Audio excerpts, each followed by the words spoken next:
नमस्कार किसान साथियों, मैं संदीप नरवाल ऑर्गेनिक फार्म करनाल से। तो साथियों, मैं अभी अपने फार्म पे घूम रहा था तो मैंने देखो एक ये नींबू तोड़ा है मैंने। इस पे एक नींबू पे मेरे को धब्बे मिले हैं। तो ये साथियों क्या है, ये सिट्रस कैंकर के धब्बे हैं। तो सिट्रस कैंकर एक बड़ी खतरनाक बीमारी है नींबू की। ये एक बैक्टीरिया से फैलने वाली बीमारी है, जेंथोमोनास सिट्री बैक्टीरिया होता है जिससे फैलती है। और इसके फैलने के कारण है हवा के साथ, पानी के साथ और नमी के साथ एक पौधे से दूसरे पौधे में चली जाती है। तो साथियों, इसका मान लो किसी हमारे बाग में अटैक आ गया सिट्रस कैंकर का, तो क्या करना चाहिए ताकि हमारे को फौरी तौर पे उसका बचाव हो सके। देखो, एक आधे नींबू पे थे, बाकी ये ठीक है, किसी पे नहीं है। ये एक नींबू मेरे को मिल गया था तो मैंने सोचा चलो एक साथियों के साथ वीडियो शेयर कर लेते हैं।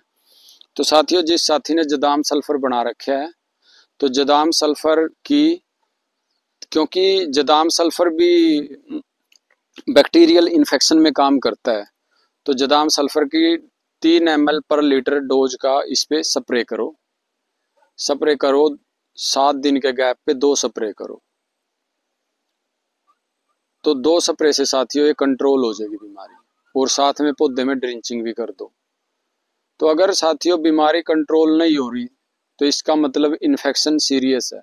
फिर उसके लिए, सीरियस इन्फेक्शन के लिए साथियों, जदाम सल्फर के स्प्रे के बीच में एक कॉपर बेस्ड फंगीसाइड का स्प्रे करना पड़ेगा, कॉपर बेस्ड फंगीसाइड का, ताकि वो थोड़ा जो बैक्टीरिया पे है इफेक्ट जल्दी करे। वैसे तो इसको 99% जदाम सल्फर भी कवर कर देगा, लेकिन कई बार देखो ये तो हल्के दाग आए तो हो जाएंगे, लेकिन ज्यादा सीरियस बिल्कुल जहां नींबू फटने को और ये टहनियों तक जा रहे, तो वहां पे इसको ब्रेक करने के लिए इसकी इन्फेक्शन का एक जदाम सल्फर का स्प्रे करने के बाद, एक बीच में 1 हफ्ते बाद दूसरा स्प्रे आप कॉपर बेस्ड फंगीसाइड का ले, जो बैक्टीरिया पे ज्यादा इफेक्ट करती है। तो कॉपर बेस्ड फंगीसाइड में साथियों, जो हम लस्सी का फंगीसाइड बनाते हैं वो फरीक है और सबसे ज्यादा इफेक्टिव है।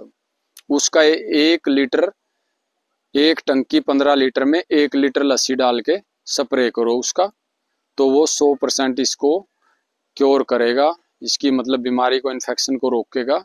लेकिन अगर कोई साथी केमिकल पे करता हो तो जदाम सल्फर का एक स्प्रे करने के बाद फिर अगर कुछ इफेक्ट लगता है, भाई बीमारी कुछ ज्यादा कंट्रोल नहीं हुई है, तो उसमें आप फिर कॉपर ऑक्सीक्लोराइड का स्प्रे करो। और साथियों, ये बीमारी का एक और ध्यान रखना है, इस बीमारी का ज्यादा फैलने का कारण क्या है, नमी रहना हमारे बाग में। और उस नमी के पीछे क्या कारण है, क्योंकि नर्सरियां पौधे लगवा देती हैं ज्यादा, अपने पौधे बेचने के चक्कर में पौधे पास पास लगवा देते हैं।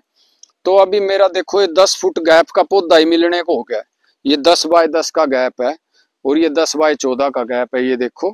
तो यही मिलने को हो गया। तो नर्सरियां तो 8 बाय 8 पे पौधे लगवा देती हैं।